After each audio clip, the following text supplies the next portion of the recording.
Rajiv schooling में आप सबका स्वागत है। आज एक नए प्रश्न के साथ।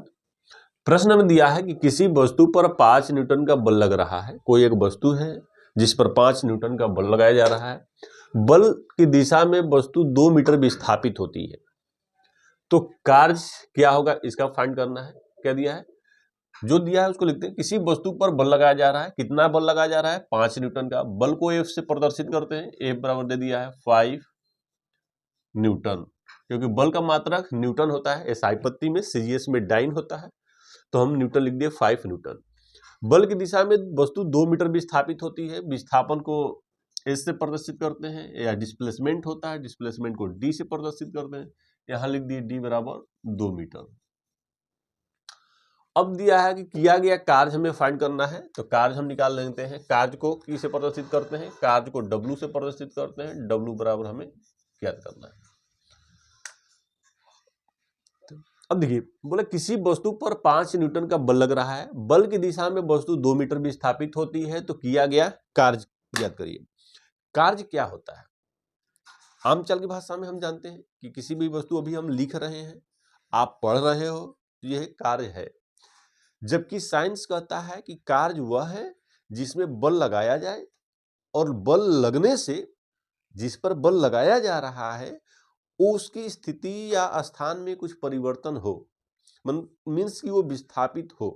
यदि किसी वस्तु पर बल लगाया जा रहा है और वस्तु बल की दिशा में विस्थापित नहीं हो रहा है, तो कार्य नहीं होगा।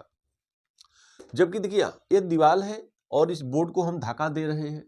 धक्का देने के मतलब पुश कर रहे हैं। जब हम पुश करते हैं इस बोर्ड पे, तो कोई भी परिवर्तन नहीं हो रहा है, मीन्स कि हमारा रिजल्ट क्या हो रहा है? जीरो हो रहा है।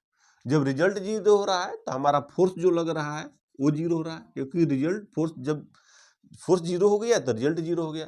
अब रिजल्ट जीरो हो गया तो हमारा कार्य भी, वर्क क्या हो गया? ये भी जीरो हो गया। तो यदि किसी वस्तु पर बल लगाया जाए और बल लगाने से वस्तु की स्थिति में कोई परिवर्तन न हो, तो हमारा कार्य क्या होता है? जीरो होता है। तो बल, फोर्स भी हमारा जो होता है, फोर्स जो है वो 2 प्रकार का होता है। एक बैलेंस्ड फोर्स होता है, बैलेंस्ड फोर्स। सेकेंड होता है अनबैलेंस्ड फोर्स।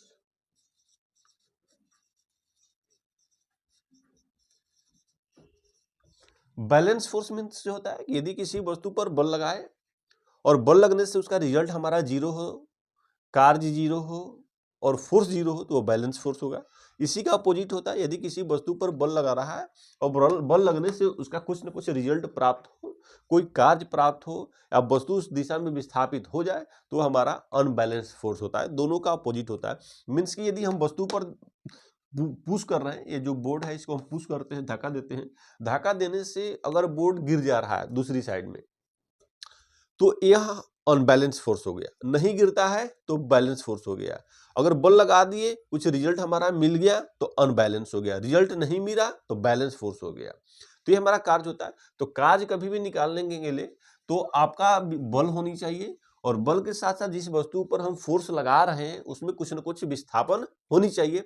इस प्रश्न में दिया है कि किसी वस्तु पर 5 न्यूटन का बल लग रहा है, तो ये जो वस्तु है इस पे बल लगाया जा रहा है, जो दिए है उस पे 5 न्यूटन का, और विस्थापन दे दिया है 2 मीटर का। तो कार्य बराबर होता है बल इंटू विस्थापन, मीन्स की फोर्स होगा और डिस्प्लेसमेंट होता है। तो वर्क हमारा दिया है, फोर्स दिया है 5 और विस्थापन हमारा दिया है 2, तो कार्य होगा हमारा 5 इंटू 10 जूल, क्योंकि कार्य का SI मात्रक हमारा जूल होता है, तो ये हमारा जूल लिख दिए।